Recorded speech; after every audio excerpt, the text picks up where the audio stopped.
As maiores traições da história e como elas destruíram impérios por dentro. A história costuma nos ensinar sobre grandes batalhas, líderes heróicos e conquistas gloriosas, mas quase nunca fala sobre aquilo que realmente derruba impérios. Não são apenas inimigos externos. Não são apenas exércitos invasores. São as traições silenciosas, cometidas por quem estava mais perto do poder e mais perto da confiança. Hoje, você vai descobrir como algumas das maiores civilizações da humanidade não ruíram por falta de força, mas porque foram apunhaladas por dentro. E enquanto você ouve essas histórias, uma pergunta inevitável começa a surgir. Se isso aconteceu com Roma, com a China, com o Japão e com a Escócia, o que garante que não continua acontecendo hoje? Se você gosta de história, mistérios, traições políticas, colapso de impérios e história oculta, já deixa o like, se inscreve no Enigma Global e segue comigo, porque o que você vai ouvir agora muda completamente a forma como a história deveria ser contada. Roma não caiu de uma vez. Ela apodreceu lentamente. No século V d.C., o Império Romano do Ocidente já não era mais a potência que aterrorizava o mundo. A máquina administrativa estava corroída pela corrupção. A economia sofria com inflação descontrolada. O exército, antes formado por cidadãos romanos orgulhosos, agora dependia de mercenários bárbaros, homens que lutavam por ouro, não por lealdade. Foi nesse cenário que surgiram os verdadeiros donos de Roma, generais estrangeiros.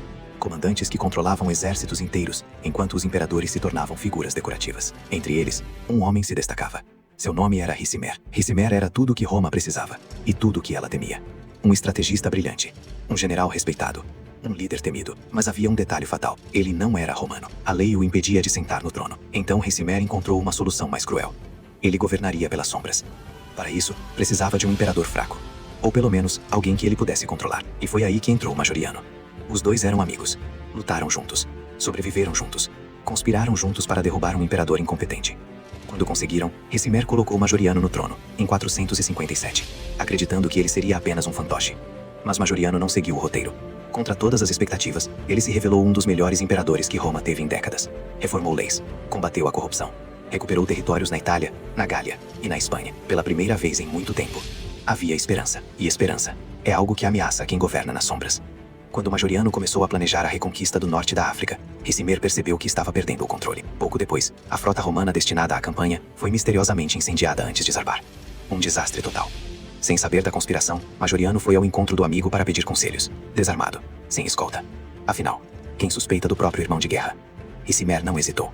Majoriano foi preso, despido de suas insígnias imperiais, torturado por dias e executado. Dizem que antes de morrer, ele perguntou por quê, e nunca recebeu resposta. Com isso, Roma perdeu seu último grande líder. Ricimer tentou governar através de novos imperadores fantoches, mas sem autoridade real, o Império do Ocidente simplesmente se desfez. Em 476, Roma caiu. Não para um inimigo estrangeiro, mas para a traição de quem jurava protegê-la. Se essa história te surpreendeu, já deixa o like e se inscreve no canal, porque o próximo caso mostra como até a lealdade absoluta pode ser usada como sentença de morte. Na China do século XII, em meio ao caos das invasões do norte, nasceu um homem que se tornaria símbolo eterno de patriotismo. Seu nome era Yue Fei. Criado por uma mãe rígida e profundamente leal ao país, Yue Fei cresceu ouvindo uma única verdade: a pátria vem antes de tudo. Antes de partir para a guerra, sua própria mãe tatuou em suas costas uma frase que o guiaria até o fim da vida: servir ao país com lealdade absoluta. E ele levou isso ao extremo. Yue Fei se tornou um general lendário da dinastia Song. Nunca perdeu uma batalha. Derrotou exércitos muito maiores. Tratava seus soldados como filhos. Pagava do próprio bolso as famílias dos mortos em combate. Em pouco tempo, virou um herói nacional. Mas heróis assustam políticos. À medida que Yue Fei recuperava territórios perdidos e se aproximava da antiga capital, algo começou a incomodar a corte.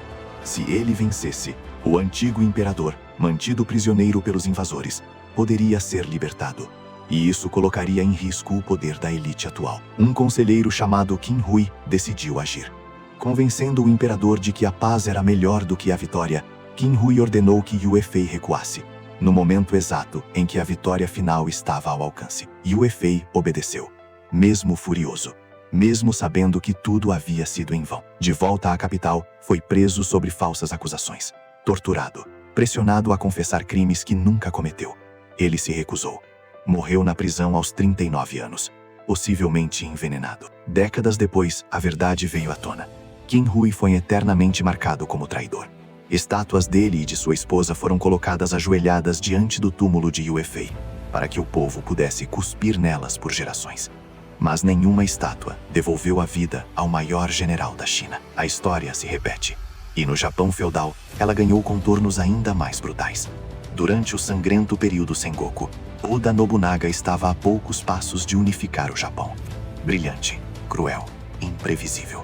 Entre seus generais havia um homem diferente, educado, mais velho, diplomata. Seu nome era Akechi Mitsuhide. Nobunaga confiava nele, mas também o humilhava publicamente. Ria dele, o agredia diante dos outros. E em um episódio decisivo, mandou executar um senhor feudal que havia se rendido sob garantia, o que resultou na morte da própria mãe de Mitsuhide como retaliação. Algo se quebrou ali. Em 1582, Nobunaga descansava praticamente sem proteção no templo de Honnoji. Confiava demais. Sentia-se invencível. Mitsuhide cercou o templo ao amanhecer. Ordenou o ataque. Sacerdotes foram mortos. O templo incendiado. Nobunaga, ferido, cometeu suicídio ritual para que seu corpo nunca fosse profanado. Mitsuhide se declarou governante. Mas o poder que nasce da traição raramente dura. 13 dias depois, foi derrotado e morto. Seu nome entrou para a história como sinônimo de traição. E talvez nenhuma traição tenha sido tão fria quanto a última. Na Escócia do século XVII, a hospitalidade era sagrada. Receber um hóspede significava protegê-lo com a própria vida. Foi isso que tornou o massacre de Glencoe tão monstruoso. Soldados do clã Campbell foram hospedados por semanas pelo clã MacDonald. Comeram juntos, beberam juntos, dormiram sobre o mesmo teto. Na madrugada de 13 de fevereiro de 1692, receberam ordens secretas. Matar todos. O chefe do clã foi executado enquanto se vestia. Mulheres e crianças foram assassinadas enquanto dormiam. Casas foram incendiadas. Quem fugiu morreu congelado nas montanhas. Tudo legalizado pelo Estado. Tudo feito em silêncio. Essa história inspirou até a ficção moderna.